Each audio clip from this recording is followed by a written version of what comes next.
আজ 23শে জানুয়ারি 2026 ভারতের রাজধানী দিল্লিতে সাবেক প্রধানমন্ত্রী শেখ হাসিনা একটি অডিও বার্তার মাধ্যমে সংবাদ সম্মেলনে বক্তব্য রেখেছেন।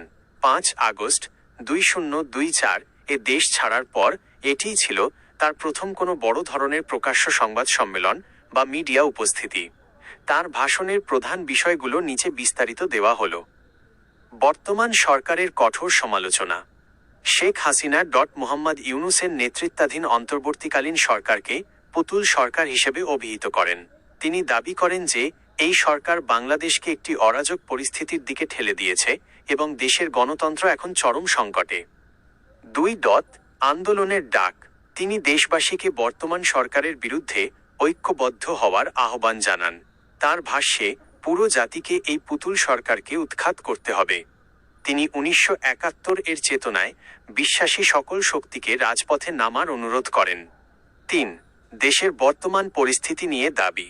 তিনি তার বক্তব্যে বেশ কিছু গুরুতর অভিযোগ আনেন। বাংলাদেশ বর্তমানে একটি বিশাল কারাগার এবং মৃত্যুপুরীতে পরিণত হয়েছে। 5 আগস্টের পর থেকে দেশে আইন শৃঙ্খলার চরম অবনতি হয়েছে এবং সাধারণ মানুষ নিরাপত্তাহীনতায় ভুগছে। সংখ্যালঘু ও নারীদের ওপর হামলার ঘটনা বেড়ে গেছে বলে তিনি দাবি করেন। 4.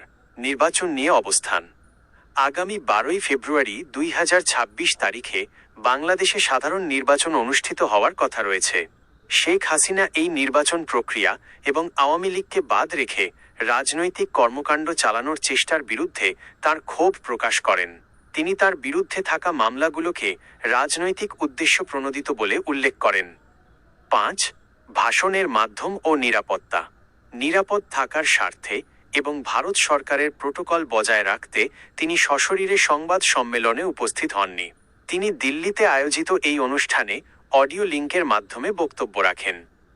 প্রসঙ্গ ও প্রতিক্রিয়া। শেখ হাসিনার এই বক্তব্যের পর বাংলাদেশের অন্তর্বর্তী সরকার তীব্র প্রতিক্রিয়া দেখিয়েছে।